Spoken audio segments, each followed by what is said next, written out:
یو وخت په یو ښکلي ځنګل کې یو زورور شیر اوسېدو. شیر د ځنګل باچا و. هغه ډېر غرور لرلو. هغه به ویل زه د ټولو زورور یم. ټول به زما خبره مني.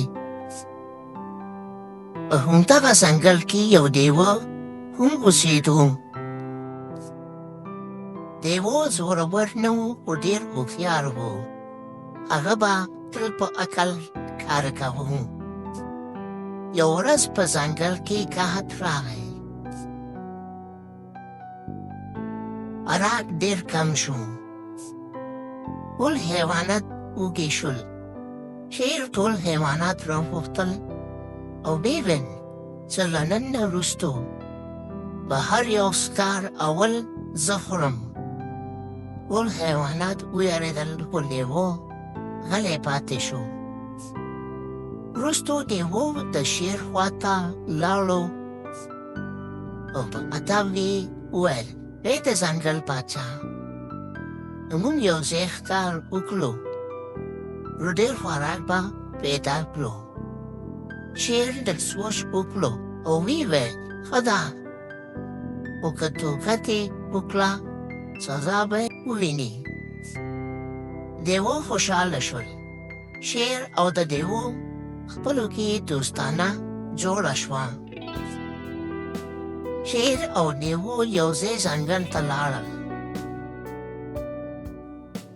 دیوه د عقل نه کار واخیستو. هغه یو هوسۍ ورو ورو د ځنګل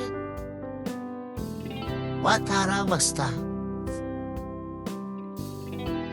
ناڅاپه شیر ووتو او هوسۍ یې ونیوله. شیر ډېر خوشحاله شو.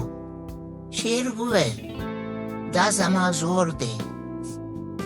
لیوه وویل خو باچا، خو دا خو زما عقل دی.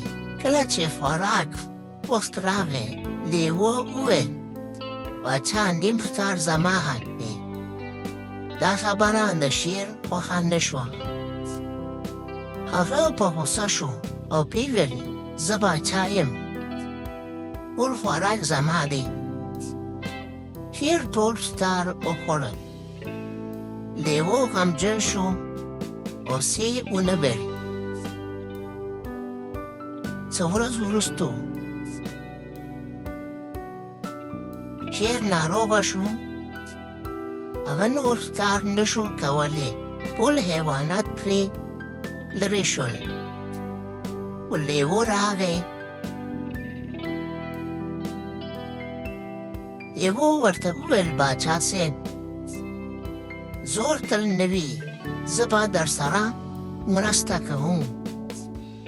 هره ورځ لیوه د شیر لپاره خوراک راوړلو او شیر ورو ورو ښه شو. یوه ورځ شیر لیوه ته وویل ما غلطي کړې ها،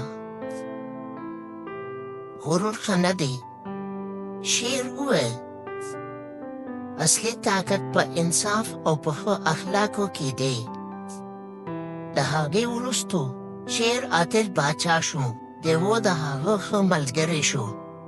ټول حیوانات خوشحاله شول. نو که ویډیو هم خوښه شوي چینل درسره لایک کړئ او سبسکرایب کړئ.